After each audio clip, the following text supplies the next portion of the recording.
Hi, I'm Ed, and this is our Mallard M185, and on this we have it's basically a bunkhouse, and on the bunkhouse system here, the kids really love this because they have their own little personal space for sleeping and everything like that, and they can also kind of watch the TV and be able to do that. But one of the problems we noticed is during the nighttime hours, there's no lighting in the back area here. So we have the lighting here for the main, but the light doesn't really reach back into the actual bunk system very well. So one of the things I actually did was I found a couple lights off of Amazon with a little push button light down the center, very similar to the other lights that are actually installed throughout the trailer as well. But I'm going to go ahead and install those. I'll go ahead and walk you through and show you how that looks. So right here to the lower bunk, got the service doorway here, and got a light installed down here on the bottom.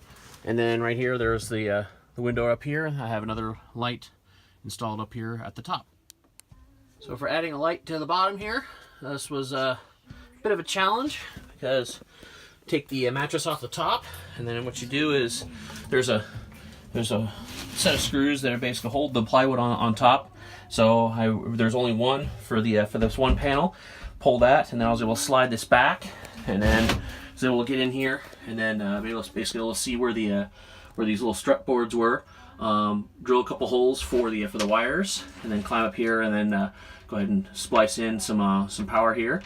So I'm going to figure out how to route the power back to this wall over here, and then run it down the wall and be able to splice in that way. But this is how I'm running power for this little push light, so that way I have access to, when I get to the door, I have a push light I can access. Kids also have a reading light as well, but I put it right there so that way when the bunk bed is actually flipped in the up position, I can still have a light for loading and unloading the little service way back here. So this should work out nicely. So you can lift this whole thing up. You may have to shave just a small little piece of this little trim off, just a little bit, but you won't notice once you put the mattress back on. But that way you can just lift this up and then just route the cables back pretty easily. So. Oh, okay. Yep. So this is where I ran the power over to. So basically just running it right to below my plug right here, and then if you look, it pops up right behind my solar charge controller, so I can just run it straight down the wall and then just tie it into power for the light.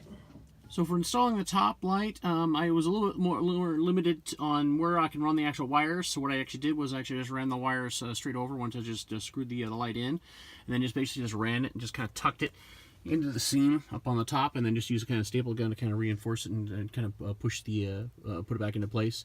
And then what I do is, in order to finish it off, I basically kind of ran it down into here, and basically it just comes over, and then there's I showed it earlier, but there's the wire goes back into here, and then basically I just spliced it into my 12-volt plug that I already built into the wall. Previous video shows you how I ran that. And then just to finish it off, what I did was I just found this neat little conduit, right? And so what this basically is I just found this from the local hardware store, and then basically just used it to kind of seal up and protect the wires, and then make it to where the kids wouldn't be able to grab the wires very easily, and kind of dress it up, make it look a lot nicer. So that way, right here where I couldn't actually tuck the wires into the wall, I was able to kind of hide and kind of conceal the wiring a lot better. So now we have the light up here on the top, and then I also have a light down here on the bottom.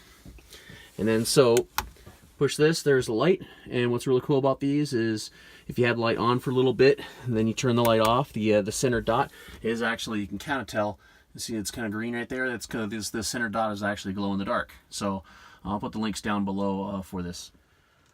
So thanks for watching, and if this video was helpful at all, please hit like and subscribe, and maybe check out some of the other videos I've done for various improvements I've done to my Mallard M185. Lots of other things that can be applied to other different types of trailers as well. But thanks for watching.